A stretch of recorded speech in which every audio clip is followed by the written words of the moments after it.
Hello and welcome to Haman Nature. This episode is a fun one. Tyrone and I are joined by Angela McArdle, chair of the National Libertarian Party Committee LNC thing, and also by the great Scott Horton, author of the soon-to-come-out book about the mess in Ukraine and Russia and how it's all Washington, D.C.'s fault. And we have a great conversation about the upcoming election, who they think is going to win, what they think the most important outcomes of this election season are. And then we debut a brand new game here on Haman Nature, a little trivia game with the four of us, which was a little awkward at the beginning, but by the end, I think it ended up just being easily the most popular game that's about to sweep the country, if not the world. So enjoy, please, this episode of Haman Nature. Haman Nature, a journey in search of a peaceful and prosperous society with human nature as a guide. Led by your host, Adam Haman. Hey, look, Tyrone, we got guests. Whoa, what? My spikes are about to explode, man. Yes, they are. I would like to welcome Angela McArdle, chair of the Libertarian National Committee. Thank you so much for joining us. Thanks for having me. And the man, the myth, the legend, one Scott Horton, director of Libertarian Institute, managing or editorial director of antiwar.com. Is that right, Scott? Yes, sir. Hi, how's it going? And also host of Antiwar Radio on Pacifica there in LA, and author of all the most important foreign policy books, including, I hope, super soon, Provoked, How the West Screwed Up Eastern Europe, or something like that. How Washington started the nuclear Russia and the catastrophe in Ukraine. Nice. I am literally going to buy that, 2 copies, one for each hand, and I'm going to go around just beating people with it. The plan is just one last read through while my guy is fiddling with page numbers and table of contents and last minute little things here, but it should be done within a couple weeks. Awesome. If All right. porcupines were literate, I'm sure I would enjoy it. But I'll read it to you. I'm going to do, you know what, to do the audio book is going to take forever. So I'm going to go ahead and do it in pieces. So all you got to do is pay me and subscribe to my Substack, and I'll do it, that way. there you go. Nice. See if I can try to make a little bit of money off the damn thing. Yeah, amen.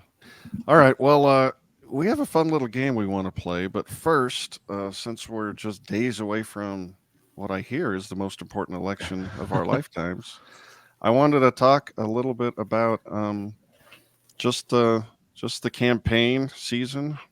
Start with you, Angela. What do you think are the most important things that occurred during this election season? Any big events, big trends, things that... We're not done yet. We're not done yet. It is the best year for libertarians possible. We just had Ron Paul sign on to helping Elon Musk downsize the federal government. There's a lot of things I want to say, and I'm not sure how much I can even say publicly. Wow. Oh, don't worry. Nobody watches the show. Fear not. I've been passing a lot of messages back and forth behind the scenes between all various camps. You know, the Kennedy camp, the Trump administration, the Ron Paul Institute. It's coming together. You know, I don't get to be like the face of the transition team, but I've had the chance to be the glue for some of it, and it's really exciting. And I'm really optimistic. Man, you know what you should do is you really should emphasize to them. This is like, I don't know who's the very best person to talk to about this, but they need to make Jonathan Turley the Attorney General. You know who that is? Heck yeah. Oh, yeah. Send me names, because I can put names. It's going to be, I think, a fight to get everybody in, but Sure. You know, you miss 100% of the shots you don't take. And I've got notebooks full of women and men. Excellent. Give me your binders. I want the binders. Binders. That's what I meant to say. I want the binders. My joke would have been a joke, but instead it was just something stupid. No, they're basically all men that I have on my list, but still, yeah. You know, I was thinking initially, like, we're not going to get foreign policy, right? We're going to get Department of Education. We're going to get a couple of token things. And I'll just be so grateful that we get a foot in the door, and maybe we'll get peaceful foreign policy in a few election cycles if things continue on this like fantastic, astronomically small chance trajectory. And I'm feeling more optimistic about it now. Like I'm like, you know what? Shoot for the moon. Maybe we'll get it all. So just send me all the names. I'll pass them along, and who knows? Maybe. And look, even if Kushner picks the first cabinet, we still got 4 years, and in a Trump administration, we have endless churn. So Endless churn, yeah. get all of our names in there as best we can. And there are serious, credentialed America First Republicans who could do those jobs. It's not like you don't have to go to the Libertarian Institute, although we're great, but there are plenty of great, professors and think tankers and former government officials of one kind or another, and Army officer veterans and others that can do this job and be actual ass America First peace guys up there. So yeah, I mean, I could pick out a whole national security staff right now that could get sworn in. You know what I mean? That could do the job. I'm excited. I'm excited. At the end of our little discussion about campaign season, I figured we'd go around the square here and make our predictions. So I don't want to, think too far past the sale, assuming it's going to be Trump. But I don't know, man. It looks to me, go back 4 years, and what they say? They said, unless Trump wins in a landslide. See, everybody gets it all messed up because Trump was the one who lost and threw the temper tantrum and your whole January 6th riot and blah, blah, blah.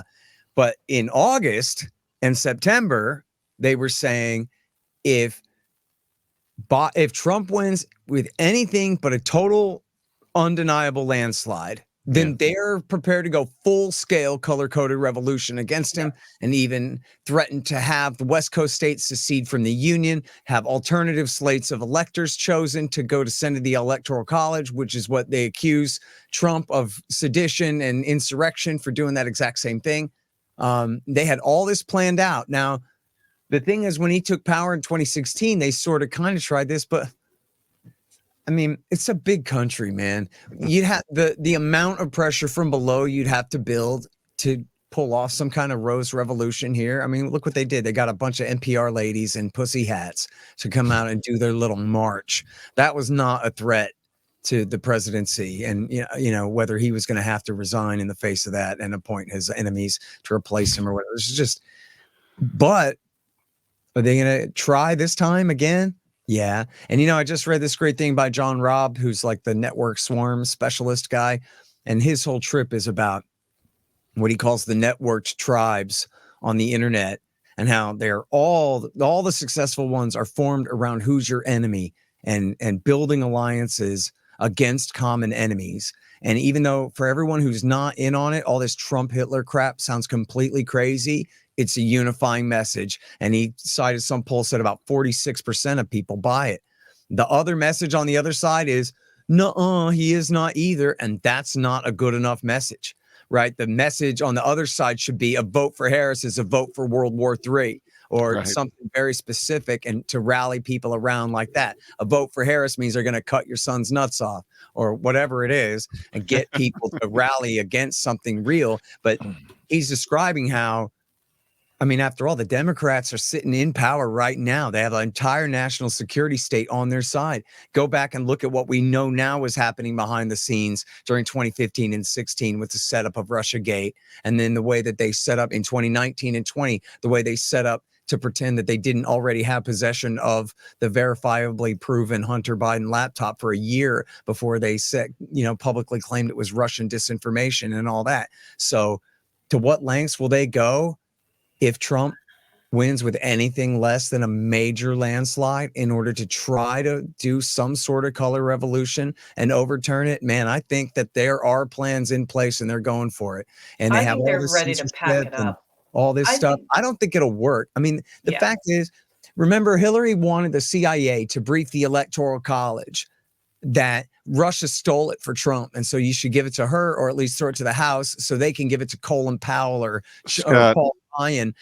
But the thing is about that is they're stupid because the Electoral College doesn't come from the suburbs of Washington, D.C. The Electoral College are members of the state parties from out in the 50 states. And there was just no way in the world, even if you proved to them that Russia did it, they were still going to vote for Trump, right? I think there's I no think way they're they all. were going to go I think the along with Dems that. are So packing it up. I think that they're. Well, hold I on. think that they Hold know. on, Angela. This is interesting, Scott. Real quick, it's an interesting theory, but I want to get a sense of how real you think that is. What percentage chance do you think there is that the deep state just goes ham on Trump? It just won't let him in, or will pull out all the stops. I mean, I hate to say it because every time I say this, somebody shoots at him, but I don't put it past them to still kill him. So you're like upper 90%. And I don't know why. It's sort of like with Kennedy. People want to believe he must have been some saint if they shot him in the head. But it's like, nah, he was horrible. I don't know.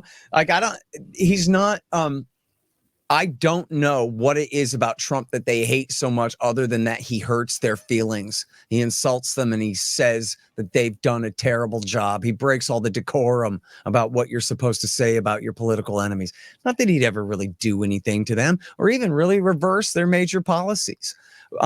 I've seen no evidence that he's anything but a Likudnik. All right. So I'll put that at upper 90s. But you, Angela, you say you think that the wind is out of their sails and the deep state is just going to give up and go home? Oh, no. I think he needs to be, I'm sure he is being extremely safe and careful over the next, 100 hours. But I think the campaign, the Kamala campaign, knows it's done. They're packing it up. I think the screaming and booing and jeering at the failed Houston, Texas rally was a big sign. When Beyonce walked out and gave a short speech and then walked off stage and the booing would not stop and she couldn't get the crowd under control. There's just not. Oh, I didn't see that. That's funny. Oh, yeah. It's really good. Turns out Beyonce fans aren't going to be satisfied with a 90-year-old Willie Nelson as instead. It's just despite Scott's shirt there. They're not. They started off, I think, really lockstep, and her base is just not like they're not delivering, and she's going to need every single one of them. And the RNC just won an emergency injunction against the Bucks County what's it called up there? Is it the county recorder? In California, it's the county recorder. The voter registrar for closing early voting at like 5 p.m. when it was supposed to be open later, and they extended it 3 days. They're getting caught. I don't know about Arizona. Arizona will probably still do its freak show thing and drag it out like a week counting ballots, but they're getting caught cheating. And some guy, what's his name? Howard Hughes? No, not Howard Hughes. I'm so sorry. Hugh Hewitt. Hugh Hewitt. He just had like a meltdown on live TV with the Washington Post, and like, it's just like, it's really, they're kind of imploding. Even CNN has turned on Kamala. It's like, they're not lockstep, which makes me think that they're not going to be organized enough to pull it all off. They were lockstep with Hillary. And I am surprised like that all the CIA stuff that you mentioned, that it didn't come together, because they all just seemed like they got caught with their pants down there. But here they're just flailing. And Trump with Elon landing that rocket, that brings in all these like tech bros and people who they don't give a shit about politics. They just like things like Elon Musk and like cool stuff and like nice vacation spots and aesthetics. I think those people are all voting for Trump now. All these apolitical people who just like nice watches and shit. And now bringing Ron Paul in at the last minute. So beautiful. And I'm beautiful. Like I'm really like happy to say I see it. Yeah, I did pass on an invitation though that went straight from like in between the institute to his team. That's so nice. That's good. Yeah, and I know that it went. Look, you know what him. though? Here's the thing, man. I have this problem, and everybody does, like projecting your own little surroundings onto people, the famous quote. How could Nixon have possibly won? I don't know anyone who voted for him when he won the biggest landslide in American history, right? That was like a Washington Post reporter had said that or something like that. But look, I saw this guy. You guys know him. He's not that bad of a leftist podcaster guy, Kyle something or other. I'm sorry, I'm going to get it wrong, but he's married to, what's her name? Crystal Ball, I think. Okay. Isn't it that same guy? Anyway, I saw him and he's going, hey, listen, man, there's all this hype about how Trump's just running away with it and whatever, but I'm not seeing that. And here was a brand new poll he had that was a YouGov poll that was based on a massive sample size of 48,000 people. They did a massive sample and they have them neck and neck all across the country and with a hard limit seeming of support for Trump at 47%, et cetera. Now, I'm not saying that the polls ain't rigged. They sure, or even just wrong. They screwed up the last two by quite a bit. But at the same time, and look, I don't think there's any kind of real cult of personality around Kamala Harris at all. No. But there are a lot of people who are sick and tired of Donald Trump and are not, whatever kind of walk they wear. I think he's going to win. Support him. You know what I mean? Yeah, I think he's going to win. I don't think that what's the right way to say this? I don't think that the vote count we are given is going to be a crushing landslide. I get a lot of polling data too. I think it's closer than a lot of people want to believe, but I do think that he is in the lead. Like I see polling data occasionally from the campaign and from just pollsters who are like, hey, you're a chair of a national party. Like, let me give you this, let me give you some samples. And that's why I think like the Bucks County stuff and like stopping the steal kind of thing is so important. A Pennsylvanian tried to kill him. So it sort of seems like the others are probably going to come out and be like, hey, bro, sorry about that. And you know what I mean? Yeah. We need a state, I don't know. Yeah. And he's still struggling to get all of the white male vote in Pennsylvania. It's not locked up by any means. Like it's ahead. It's looking good, but it is not as in the bag, as everybody wants it to be. Yeah, the thing is too, man, and remember the midterms, the last ones where it was abortion, major women's groups who are absolutely as organized as the Israelis, who are absolutely working as hard as they can to raise money, to turn out votes, to do email and phone trees and whatever. This is their issue. And I'll tell you, man, in a generation, there's one thing that got the liberal white women of Austin, Texas to go down to the Capitol and protest, and it was abortion. That's it. They didn't give a damn if George Bush aborts 1 million babies with airstrikes overseas somewhere. But their right to their own abortion in Terrytown, boy, ain't no, hell hath fury type women scoring thing than that ever, dude. And I'm telling you, like, they shut down the Capitol building. It never happened. That hadn't happened in 50 years or something. And that was the issue that got them to work together to even be political for a while. No one was at the Capitol with upper body strength that could have done something about that? Yeah, probably any one of them could, but no one else anybody tried. Any number of soy jacks would be there applauding. Everyone's like, we want these women to abort their babies anyway because we hate them so much. Yeah. But still, though, I'm just saying. I'm not hearing I hear abortion from Kamala, abortion. Her whole campaign is just Donald Trump is a fascist and abortion. But I'm not really hearing it from all the down ticket candidates. There are even some Dems, like there's one in Virginia and one in Georgia who are flipping and using some of Trump's talking points. Like they're like, I don't support him, but I do agree with him on the border. Little things like that. Like they really seem to be freaking out over border stuff right now and adopting some of his, like I never would have imagined Kamala would flip so hard on the border. Right. It's funny watching her try too. Yeah, it's really kind of amazing. Failure. He never even built that wall. I'll build that son of a bitch. I'll make Mexico pay for it. Yeah, it's crazy. I'm just joking. Close though. It was pretty close. Even Anderson Cooper was busting her chops.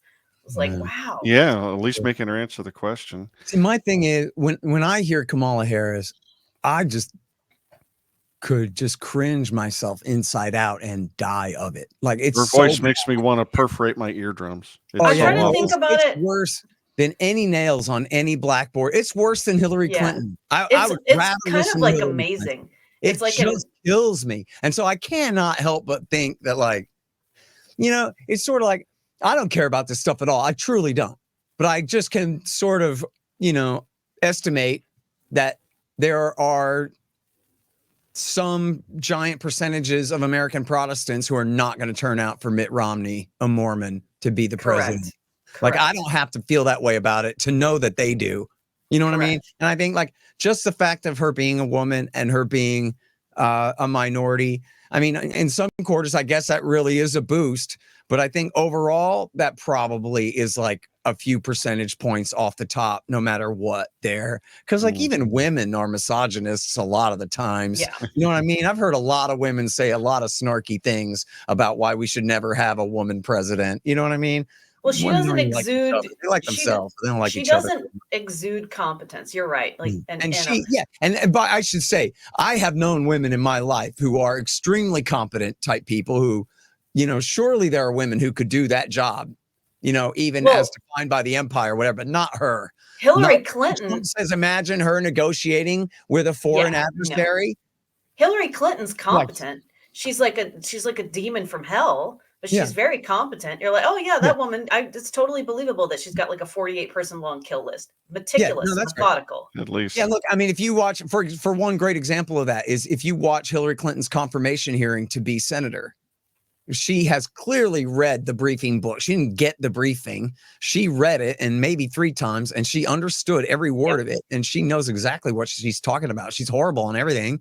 I mean, she's lying when she's deliberately lying, but there's no question that like, oh, Hillary Clinton's just ignorant about any of this stuff. Where Kamala Harris is just, my God, man. What do you do? I want to get both of your insight and opinion on a matter, but first I want to go back to that Ron Paul thing.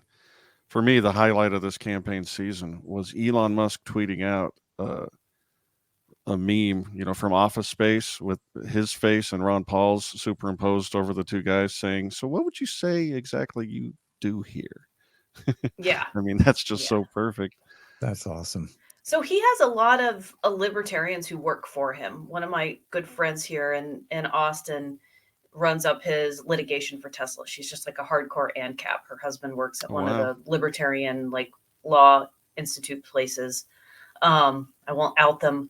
But, you know, like he's surrounded by people who are really good, you know, and like, sure, he does military contracts and some stuff that I'd prefer he not do. But, you know, it's kind of like I've watched him and Rob Schneider become like more radicalized over the last 4 years. We are moving in a libertarian trajectory.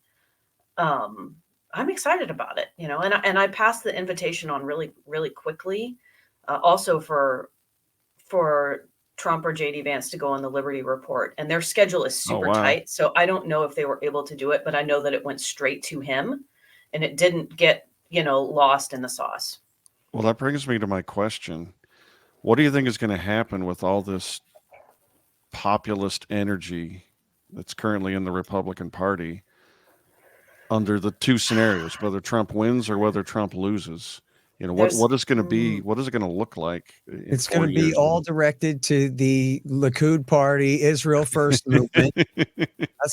That's what all I don't get to say. Organizations are run by Likudniks. There's this thing, they had the America First committee thing, had a big meeting, and it turned out it was run by something called the Edmund Burke Foundation. Sounds great, right? And then it's run by Flipla Flamma Flam Hoyam from the settlement from the Jewish-only racial colony on the West Bank. You know, Edmund Burke. And then, what do? They go, oh, you guys have moved right since the days of W. Bush and Paul Wolfowitz, huh? You're not run by ex-Trotskyites anymore. Now you're more like right-wing nationalists. Well, guess what? We're right-wing nationalists too. You're just like us. Join the Likud. Israel and America first together. Yay. And all the conservative Republican voters went, yeah, that sounds like a Trumpian foreign policy to me. And you know what? That sounds like 4 years of Trump in power to me, doing everything that Israel wanted, no matter what. If Netanyahu handed Donald Trump a jump rope and said, skip, boy, he'd skip. He just cashed a check from Miriam Adelson for $100 million. So, yeah, I'm sure he's just going to hire Ron Paul and do whatever Ron Paul wants. Give me a break. Well, I'm at a point. I'm at a point where I'm in one-on-one communication with the top people in his campaign. Did you write him a check for $100 million? So I'm not saying jack shit that's going to mess that up right now, because I value my influence. So that's that's where I have to be. What I'm saying is that Trump's not going to be around, for much longer. Where does all that energy go when he's no longer the guy calling the shots, whether he wins or loses? It's going to go to Tulsi, J.D. Vance, and Vivek Ramaswamy. Right, Israel. That's what I just said. We'll see who ends up on party. Isn't that what I just said? Vivek Ramaswamy and Robert Kennedy and Tulsi Gabbard. Right, Benjamin Netanyahu's guys. We'll see. Hey, Paul Wolfowitz, he's way more right-wing nationalist than George W. Bush. So Scott, you brought up a good point about the pro-choice, whatever you want to call it, movement, like that mobilized people to come out. And I'm gonna bastardize this a little bit, but Ayn Rand kind of made the point once that between choosing something like politics or economics or some other issue, morality is always going to trump all of that stuff, no pun intended.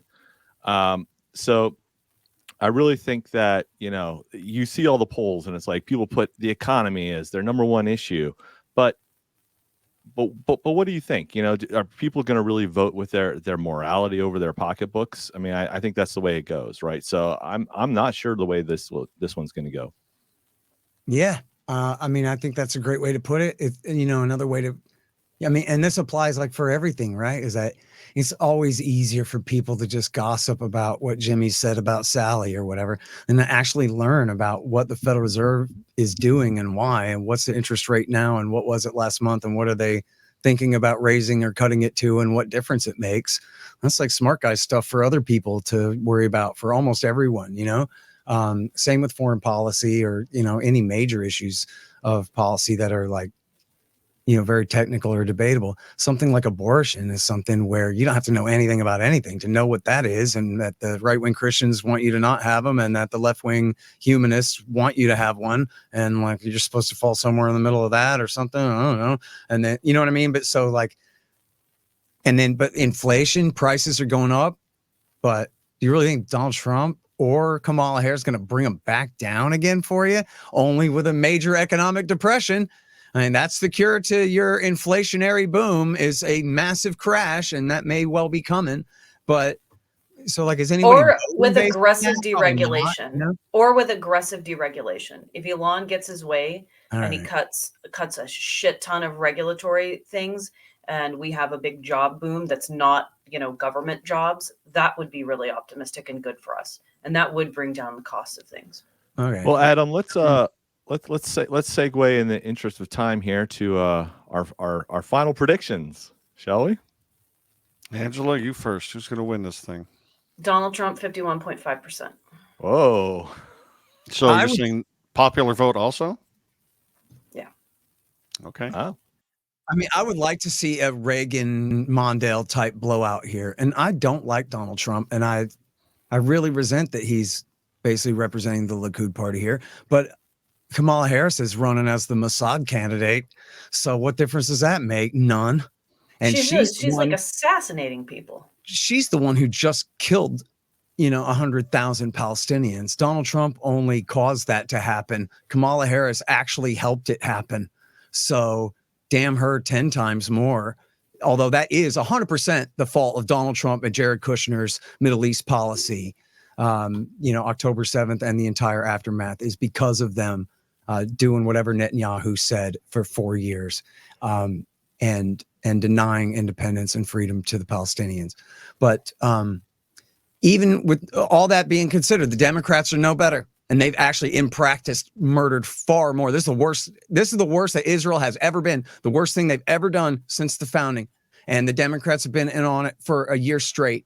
And they should be voted out of power just for that alone. And for the Ukraine war, which quite frankly threatens us all. I mean, Ukraine, I don't know if people even talk about this or know about this anymore, but at the end of August, Ukraine actually invaded Russia and took a couple of 100 square miles of Kursk Oblast. And the Russians have succeeded in driving them out of about half of that so far. And they're on the run.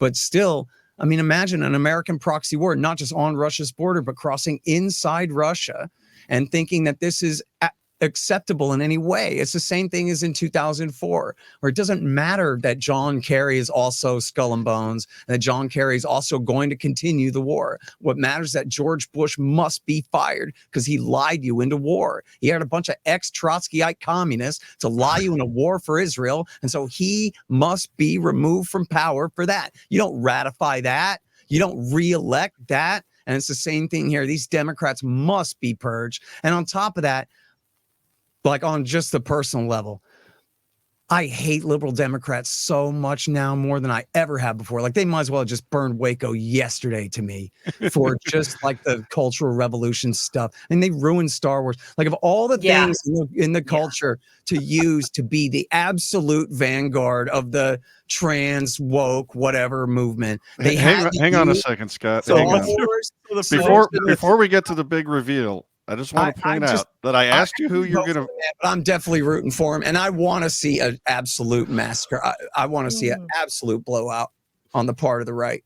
I asked you who you thought was going to win, and somehow we ended up in the Kursk Oblast and Waco and Skull and Bones and John Kerry and Star Wars. Star Wars. He's right. Gender. He's right. I mean, basically, I'm just talking about how much I hate liberals, man. That's all. Yeah. It's a bunch of reasons. They murdered our childhood. They really they did. They destroyed. And look, I mean, just on the basic level, like, okay, no matter who wins, the other side is going to be really, really upset, right? So if the right loses, man, I don't know what's going to happen, especially if they just steal it in a color revolution thing. I don't know. It's going to be exciting, though, and probably not in a very good way. If the left loses and the right wins, the only real consequence is that all the liberals have to cry their eyes out for 4 years, and I die laughing at their memes. The memes are going to be incredible. The memes from 2016 are coming back, of the people screaming at the sun. I think we're going to have a cultural revival. I think people are going to have fun. There's going to be a good atmosphere without the people who are crying, obviously. There's going to be more party vibes. It's going to be a great time. Did you guys see the elderly woman who went to, I think she was elderly, maybe middle-aged, who went to a Trump rally as the meme chick screaming at the sun with the glasses and the... Oh, that's funny. Yes. It was hilarious. I'm ready for it. I want more screaming. I want all the celebrities to finally move to Canada. So Scott's not going to give us a prediction. What about you, Tyrone? All right. So my prediction is simple. Donald Trump will not be installed as president. My faith in the deep state is strong. There's no way they're going to let him be president. They're going to stop him. Win or lose. How about you, Adam? Yeah, I don't think elections are real. I'm sort of with you, Tyrone. I think the only question is whether the shenanigans get pointed out and proven in a way that sticks with people. And I have 1.5. It'll have to be a blowout. It'll have to be with the I think, they can't deny it. They just can't. So I mean, he's got to win almost all the swing states. I agree. Have you guys seen have you guys been watching the like predictit.com and the political betting websites? Yeah, but I can't make sense of the results. They just look so bizarre. I read a thing too about how that was rigged, that there's like one French zillionaire who made 4 massive $10 million bets on Trump, and that rigged the whole damn market in his favor. And then it's just like a PR thing. It looks like, oh, look how inevitable he is. And you just sort of imagine that it's a million little bets when it's actually this one guy bet $40 million. Well, it was looking inevitable, but then it closed for no particular reason. Maybe for the deep state elections aren't real reasons. I don't know. You think betting markets... November 2nd. We are 3 days away. It's too close for my taste. I can't imagine anyone supporting. Look, I can totally see why people would be repelled from Trump, but I can't. But I can also see why people are enthusiastic about him too. Why there's love there. Same with like Barack Obama. I know why you hate him, but I can see why people love him too. Kind of thing. Yeah. But like with Kamala Harris, man, there's just nothing compelling there, dude. I don't think she's got the charisma to lead a class of 4th graders. Speaking of candidates who have a tendency to repel, did you congratulate Mr. Oliver on getting $3 million worth of Democratic PAC money on those ads in the swing states? That sounds like Yeah, suicide. They're stupid to do that. congratulations. I mean, congratulations. I have peppered some ads for him. I have done mean, that. if the Libertarian Party leadership really wants to help Trump, then run That's Chase what I've Sliver done. in the blue states. You know, That's what I've done. And Scott, this might make you feel a certain way, but I did Chase Peace for Palestine, Free Palestine ads in swing states. yeah, that's good. I had his ads up like outside of the DNC, like it was just like, progressive peace vote Chase Oliver. Look, I think, Angela, I don't know exactly because I've been very busy with the book and everything. I'm not keeping up with like what all is going on with the LP and Trump. But I think overall, I approve of the angle that you're taking here as far as Chase there and as far as working with Trump here, because I'm firmly convinced that the one major point of having a national libertarian party is to use it to extort the others, to blackmail the others, or to be sweet and make nice promises to the others. But like I have said before, if you're going to blackmail them and say, like right now, I think our friend Ted, who's running against Ted Cruz in Austin, he should be really running hard to the right and calling Ted Cruz a fake conservative, right? And calling Ted Cruz a liberal to try to undermine him and make the Republicans hate our guts and remember why next time, so that we can offer, hey, we can stay out of your way if you just weren't so bad on everything, and give them an option to make peace with us. And so it's the same kind of thing here. If you're setting the example with the Republicans and especially with the Trump campaign, that like, hey, we're willing to play ball with you guys if you're willing to do the right thing. That's important to do. It's important also to not be pushovers. If they're going to help Netanyahu cleanse the rest of the West Bank, then the Libertarian Party needs to call for Donald Trump's impeachment and removal from office, at the drop of a hat, the moment that he makes a move like that, and, or even to continue the war for one day after being sworn in, if you ask me. But the thing is, if you have cards, play them right, because we're never going to be a majority. We're not going to replace one party or the other in this country. But so what's the point of being the margin if you're not using it to blackmail anybody? I'm swinging. So make the Democrats fear us. They're like, our candidate is gayer than yours, dude. We can screw you guys up in 4 states. I have put our candidate is more of a fiscal hawk than you, and is better on, the peace, which is what the soldiers want. And there's a great photo of him with a rainbow cape. It's a rainbow cape, and I've just blasted it everywhere. I'm just like most progressive, most LGBTQ, whatever rights. Like he was, oh my gosh, he was guys. I want to be mindful of gender or non-binary at a parade, and I want to be mindful of your time and move on to our little game. But before I do, I just can't help but point out just how wicked cool Scott's little rotating pictures in the background of all of his book titles. Can you see them well from there? It's all the books I've published so far, 15 of them. Just the second, there's some glare on it, but like for the first 30 minutes, it was perfect. Some of them are a little too great. bright. Yeah. All right, well, libertarianinstitute.org/books. Heck yeah. Got a bunch of. Yeah, and we'll do the links to all the things in the show notes page and let you guys announce. But for now, I'm thrilled. I don't know what's going to happen. I'm going to turn it over to Tyrone because he's got a game for us to play, and I don't know the first thing about it, except that it's going to be fun. You guys ready? So enthusiastic. All right, we're going to take a 1-minute break. I apologize. I foster dogs. I'm having one that's having some separation anxiety. I'm going to remove him from the room. So, when is your book available for purchase, my man? I don't know, but you know what? It's available for pre-order right now. Oh, that's up? Yeah, I'll go. Yeah, we have at provokedbook.com. We'll forward to it, or it's just scotthorton.org/provoked. And you can pre-order it. It'll definitely be done by Thanksgiving, but I'm shooting for like another week or two from now. Hell yeah. The Democratic PACs make the best libertarian ads. I'm convinced of it. That's awesome. Yeah, 2 years ago, for promoting Chase. Like they're going off of last year's information and like, oh Right, yeah, right. run a libertarian because they're gun nuts and that'll Well, hurt. go look at the ads that they make. I mean, they're trying, they're misrepresenting him, trying to make him like super conservative or something. But Oh, I see. like here in Nevada, a huge PAC spent I don't know how much money just promoting our assembly, state legislature candidates, and they just took graphics and copy from the websites and just spent way more money than we'll ever have pitching the candidates to right-wing people so that steal votes away from the Republicans. The Republicans hate that. They hate it a lot. Of course they do. And, I'd object if they'd run better candidates, but I've had calls. I have had some calls about it.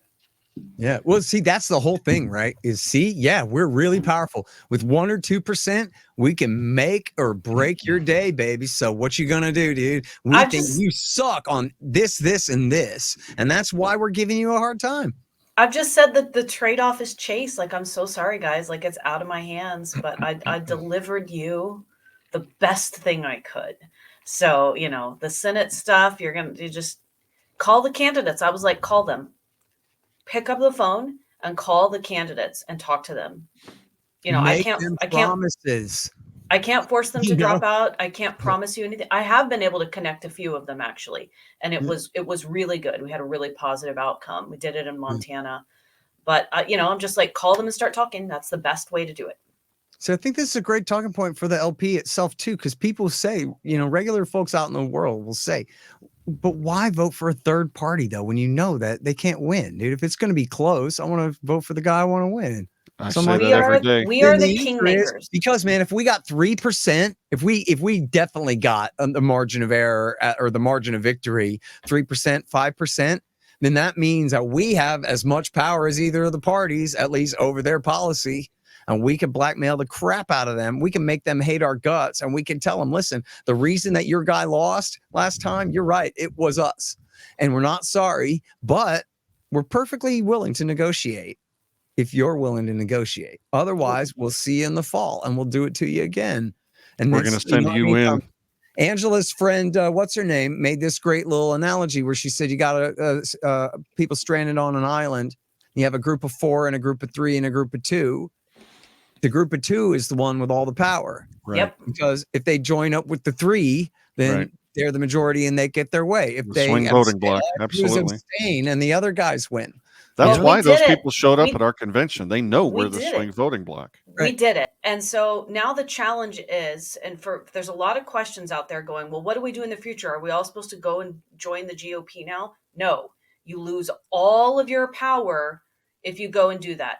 Stay here. We had 734 cancellations since Chase Oliver got the nomination, by the way. It's been a massive failure for membership, but we have never had this sort of political power at the federal level where I am in contact with the president's senior advisors on a regular basis. That has never happened before. So please, if you're listening to this, rejoin. $25 a year. We need it. I like, if you care, if you want me to be able to save 100 people's lives overseas, I can make one phone call and beg and plead. It would mean the world to those 100 people who don't get drone striked and blown up. Maybe it would only be a little bit, but I'm going to try. But we got to hold on to this thing. It's so important. Okay, Angela, you convinced me. I'll rejoin the Libertarian Party. There you go. Thank you. All right. Are you folks ready for an exciting game? Yeah. I think so. World premiere of the very first Libertarian themed game show. This is my excited face. 3-letter agency.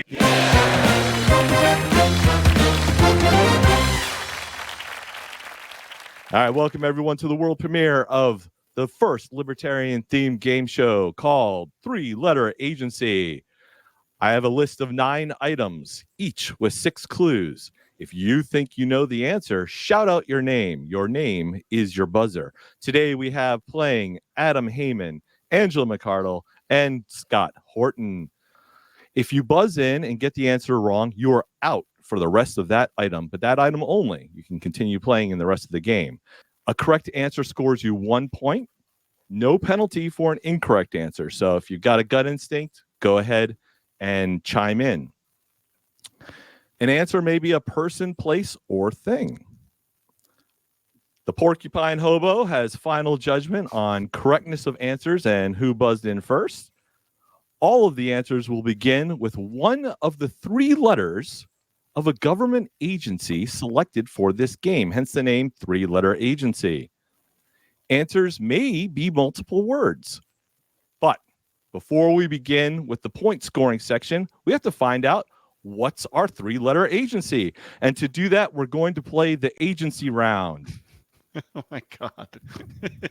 No points will be awarded in this round, but whoever guesses the correct government agency will win a steal, which means they can use it at any time to chime in with their name to steal a spot to answer the question from another player if they were to ring in first. Got it? Sounds simple? Let's do it. Let's do it. All right. So we're in the agency round to identify which three letters we're going to be using for our first game of three-letter agency. Here we go. Clue number 1, connected to a cyclone. Clue number 2, in a sense, debuted in 1942. Clue number 3, officially debuted in 1947. Adam, go ahead. CIA.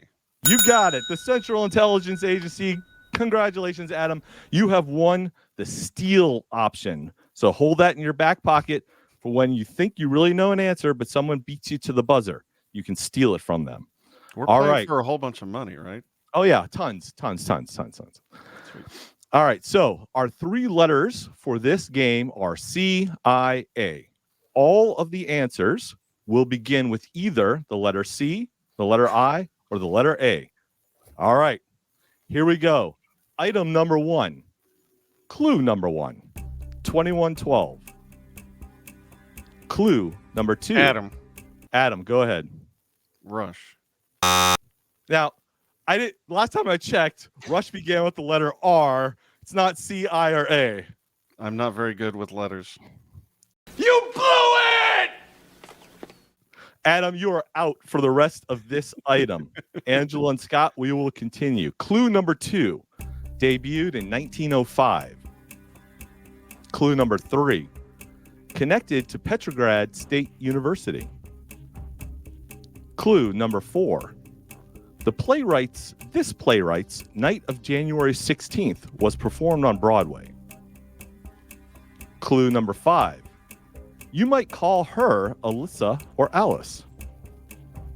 Final clue. Clue number 6. Atlas Shrugged is her magnum opus. Oh, Angela. Angela, go ahead. And Rand. Ayn Rand. All right, Angela, you score 1 point. Let me wet my whistle here. I should have I answered threw that after one out on Cyclone the last 9. clue too. I should have answered after Cyclone 9, and I didn't. All right. Here we go. That. Item number 2. Clue number 1, debuted in 1974. Clue number 2, connected to the German sociologist Franz Oppenheimer. Clue number 3, connected to organized crime. Clue number 4, this treatise was written by the author who wrote a one-act farce titled Mozart Was Red. Clue number 5, in part, this is a criticism of social contract theory. Final clue, clue number 6, written by Murray Rothbard, this work dissects the true nature of government.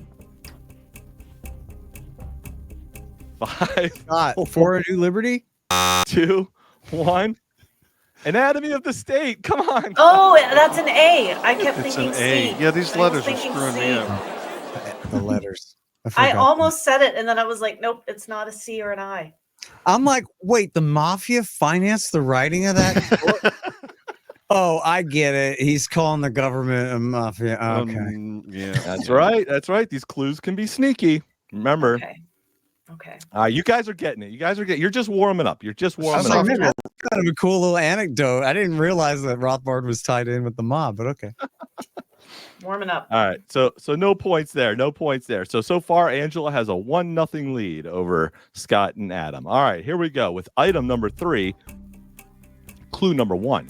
Debuted in 1886. Clue number 2.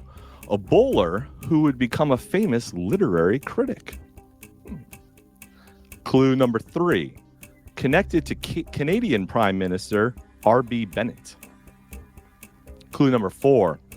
Along with Rose Wilder Lane and Zora Neale Hurston, she wrote columns in the 1930s critical of Roosevelt's foreign policy and supportive of liberty and avoiding foreign entanglements. Clue number 5. Called one of the founding mothers of American libertarianism. Final clue. Clue number 6. Journalist, novelist, and political philosopher. Her 1943 book, The God of the Machine, was the preeminent individualist manifesto of the time. I got 3 libertarians on this panel. I got blanks. I can never remember that woman's name. Begins with a C, I, or A. Does that help you? All right, the correct answer is Isabel Patterson. All right, I may have made. I know that's. I think this game is. Book, but this game is burning down. I don't see how this game doesn't just sweep the nation. This is going so well. This is going really well. Angela still holds a 1-0 lead. The one who does the worst at trivia is in the lead. All right. Item I like it. 4. Clue number 1. Debuted in 1992. Clue number 2. Connected to the Berklee College of Music. Clue number 3. Connected to the novel The Fountainhead. Clue number 4. Carl Jung, among other philosophers, promoted this idea. Clue number 5. A rock band uses this for their name. Final clue. Clue number 6. This band's songs off their self-titled 1995 debut album, December, Where the River Flows, and The World I Know all reached number 1 on the Billboard charts for 72 weeks. Collective Soul? Adam, Yeah. I had to sing it in my head to get it. All right, Adam, you score a point even though you didn't buzz it with your name. I'll allow it. All right, so we're halfway through the game. We have a 1 point for Angela, 1 point for Adam. Scott still yet to get on the board, but 5 questions left. Plenty of time to take over. We found Scott's kryptonite. If you ask him to answer trivia questions, his brain goes to mush. Yeah, ask me about letters just smush libertarianism. together. I don't know anything about it. If only someone ran like a libertarian institute or something. I mean, I don't know. I had Collective Soul half a second after Adam, so I'm not a total retard. I never listened to 90s music in the 90s, man. I hate that shit. He only listens to it ironically later. Yeah. Okay. No, yeah, not but even. didn't you ever go shopping in the grocery store? It's like, Right. It's Yeah, Muzak yeah. at this point. I It listened really to is. Check Your Head for 10 years straight. That's it. All right. Continuing on. Item number 5. Clue number 1. Debuted in San Francisco. Clue number 2. Some say this was created by a fictional creature called Coctopus. Sorry, I misread that. If that makes a difference, I'll reread that clue. Cato. Some say- Scott. It's Cato. Yay! Yeah. Cato Scott, is you got founded it. in San Yes, sir. Francisco. I knew that. Well done. The Cato Institute. Very good, Scott. Very good. All right. Item number 6. Wait, the rest of the clues are going to be sucks now. Yeah, I was like, I want to hear the rest. Doug Hates Angela Vandal's cool, but McArdle. the rest of them suck. Fired Ted Carpenter. Yeah, exactly. All right. Item number 6. Clue number 1. More than 80 years old. Clue number 2. Has connections to Honolulu, Los Angeles, Portland, among other cities. Clue number 3. In 2016, a virgin was acquired as part of the family. Clue number 4. Chester Spivak, a native Inuit man, keeps an eye on things. Clue number 5. A major participant in the 1949 Israeli effort to evacuate Jews out of Yemen in what became known as Operation Magic Carpet. Final clue. Clue number 6. On January 5th, 2024, this air carrier suffered an uncontrolled decompression after one of the emergency exit doors on a Alaskan Boeing. Airlines. There we go, Angela. Alaska Airlines is the correct answer. Another point for Angela. All right. Item I almost 7. chimed in to say the band Rush again. No, I got that one, but I was going to say Jared Kushner. I'm always like a little late on trivia. I'll be like, I know it, and then I can't. That's right. Alaska Airlines was part of the airlift of that operation way back when. Kind of crazy. All right. Item 7. Clue number 1. A geographical area of West Asia. Clue number 2. Debuted in the 7th century BC. Clue number 3. Known as the cradle of civilization. Clue number 4. A famous 1953 event occurred here known locally as the 28 Mordad coup d'etat. Iran.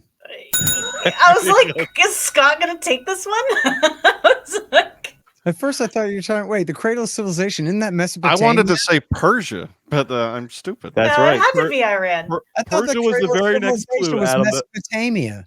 The very next clue was Persia is another name. So yes, you were on the right. You were thinking on the right track. Yeah, Good but job, the cradle of Scott. civilization is between the Euphrates and the Tigris. All right, hey, we're not arguing with the porcupine comes Rain hobo Man. who does all his amazing research on Rain Man. Wikipedia. Okay, come on. Okay. Rain Man energy. Well, actually, Scott needs glasses like mine, so you can go Qantas like has this. definitely never crashed. Never All crashed. right, we have 2 I questions learned that from remaining. my gym coach in government school in 9th grade. Coach Well, Price, actually, my gym teacher. he was an expert. He taught us Mesopotamia was a cradle of Is Scott civilization. winning this thing now? All right, with 2 questions to go, 2 questions remain. We have Scott and Angela tied at 2 points, and Adam with 1 point. So Okay, sad. so Adam, you can still win. 2 questions to go. Scott or Angela, if either of you gets one of these right, that'll lock out Adam. So, clue or item number 8, clue number 1, debuted in 1930. Clue number 2 has a connection to the Secret Service. Clue number 3, empty chair. Clue number 4, once held the title of Mayor of Carmel by the Sea. Adam. Clint Eastwood. Clint Eastwood. Correct. All right, Adam, you have tied it up. 1 question to go. So this is it. Whoever gets this right walks off with the win in the very first ever libertarian themed game show. 3-letter agency, TM, copyright, whatever. We got this. Here we go. The final item. Item 9, clue number 1, born in 1974. Clue number 2, connected to dentistry. Clue number 3, some may try to keep up with his family. Clue number 4, connected to Bohemian Grove. Alex Jones. Adam. What'd you say? Alex Jones. Ah, it's rigged. Adam, you win. Good job. It's rigged just like the election. Oh my God, I don't know. Anyway, thanks everybody for playing the first ever 3-letter agency game, and we'll see you next time.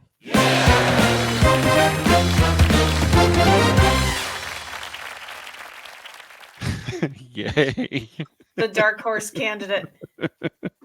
Oh my Lord. Dentistry Good took me a game. second.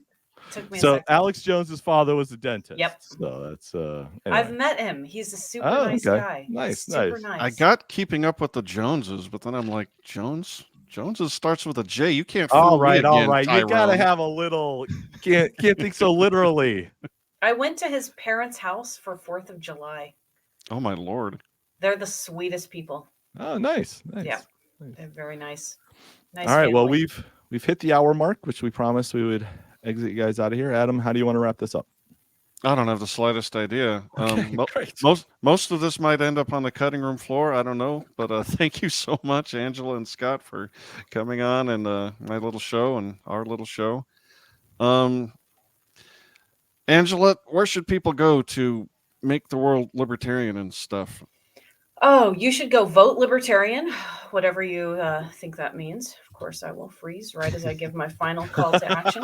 Perfect. Thanks to StreamYard. Perfect. Never happens on Zoom, only StreamYard. So, it wasn't an embarrassing expression at all. let me plug zoom.us as the alternative to StreamYard.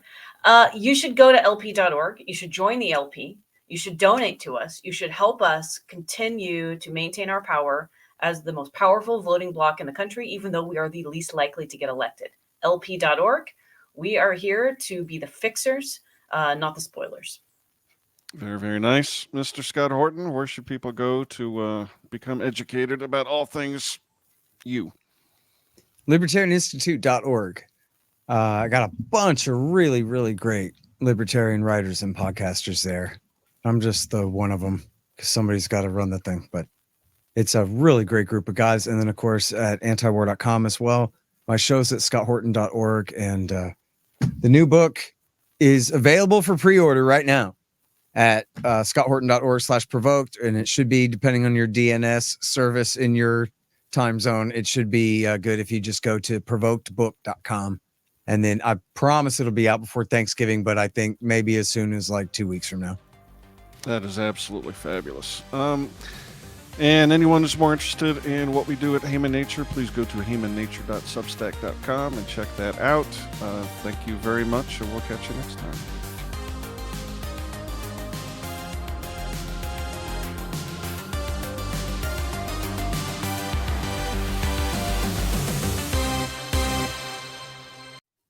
You put us on a trivia show with Libertarian Rain Man? Oh, This is well, messed up.